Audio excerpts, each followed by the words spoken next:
Hello, my name is Blake.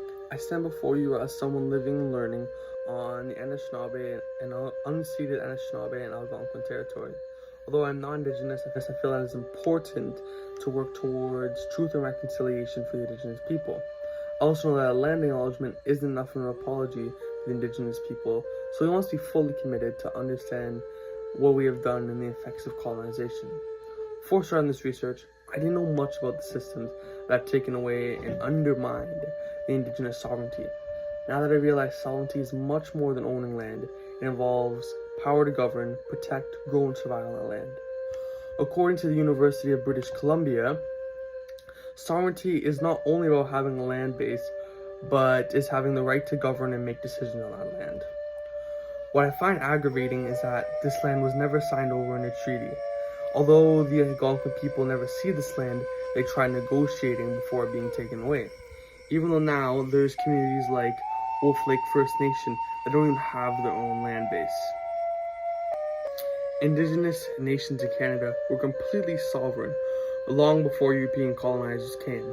They had their own political and legal systems that they used to manage themselves through 100 of unique communities. This sovereignty was attacked through policies like the Indian Act of 1876. This act allowed governments to have complete authority over Indigenous identity, culture, and land. Open Text BC states that the Indian Act was another attempt to assimilate First Nation people into Canadian society as quickly as possible. And although residential schools were in place at the time, the control of the Indian Act reached into Indigenous families and homes. There was a thing that started in the 1950s and went all the way to the 1980s, where more than 20,000 Indigenous children were displaced from their homes and put in the foster care system. This event was called the 60 Scoops. This was an extension of assimilation in residential schools, as kids being in non-Indigenous homes lost or never even learnt about their cultural identity. This is an even bigger problem, though, as today there is more kids in the foster care system than ever, more Indigenous kids in the foster care system than ever. So now that is referred to the Millennium Scoop.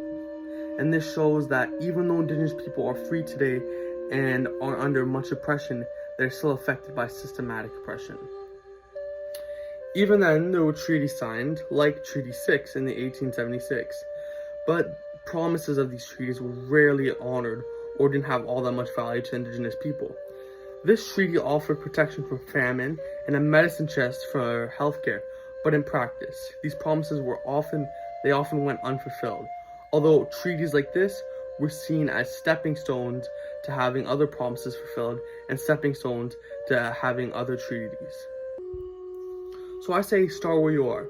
Learn the true history of your land, read Indigenous books, support Indigenous-led organizations that work for clean water, land return justice, truth and reconciliation, and healing. Bring your knowledge and your power to social media and editing reconciliation. But even then, this isn't enough, as I said before. Talk about it in your schools, with your family, and with your friends. Join in protests to demand governments to keep its prominence. Don't be neutral in the face of injustice, because silence is part of the system. Reconciliation isn't just an English project. It is a way of living and something you must uphold your whole entire life.